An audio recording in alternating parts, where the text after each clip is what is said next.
I said one thing that I have asked of the Lord, that for me and my house, it is the Lord that we're going to serve forever. Amen. She has put together a book based on our own life experience to be distributed around the world, that how God have used her. So under a few minutes, like 5 minutes, she's going to explain and tell us what the book entails. And in this house, we know we are going to support the cause, the good cause that she has embarked upon. Amen. And God will lead us through in the mighty name of Jesus. Amen. Can we put our hands together? Praise the Lord. Hallelujah. Praise the Lord. Hallelujah. Praise Jehovah. Hallelujah. I give thanks to God Almighty for this opportunity. Mommy, you are blessed, man. Man of God, you are blessed. I greet everyone because I don't have much time. Happy New Year, Merry Christmas, Happy Easter. It's been a long time. Praise the Lord. Hallelujah. Okay, I'm just going to pick one or two things and I'm just going to summarize the book. Why did I write the book? The book is called Are You Ready? What you need to know before you say I do, and it's all about relationship. I've been married once and I've been in a relationship that's led to a baby. So I can as well say I've been married twice. And at present I'm a single mother, so I'm out of the two marriage.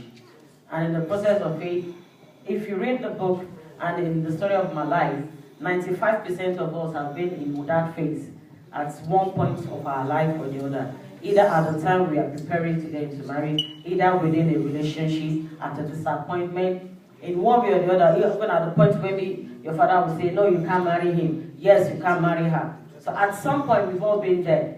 Okay, now why am I putting this together? Because the Lord really chastised me and said I should put it together to encourage others, to chastise others, to teach others, so that they don't do the same mistake I have made. Amen. Amen. Because in life, we all know the truth, but we hide from the truth.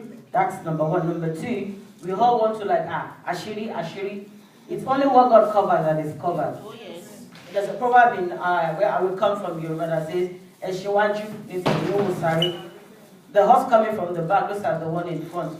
But then we, the horse in the front, we don't want to teach the ones at the back. So at the end of the day, we all just fall into the same pit. And then when we see our fellow man fall, we are quick to judge, forgetting that we've been there at some point in our lives. Amen. Amen. One of the topics in this talks about parenting. Because as parents, even as we that have grown, there's one or two things we've been angry with our parents for. My mommy didn't teach me this. My daddy didn't teach me that. It is because of my daddy's fault. That's why I married this man. It is my mommy that pushed me to this. Amen. Amen. So now you are a mother. What are you doing about it? Are you going to be a better parent? You know, are you going to be a better parent? And can I ask quickly, who can tell me at what point did we begin to teach our child about marriage? Sorry? No, at what point should we start teaching our child about marriage? At what age? 15 years? From 10. From 10, okay? Any other suggestion in the house? Any? 15, okay. Amen. Amen. I put it to you, you start teaching your child about marriage from the moment they start to crawl. Yes.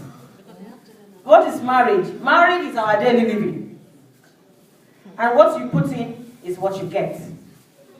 Amen. Like there was a write-up I read who says, what a man gives a man, a woman is what the woman will give it back.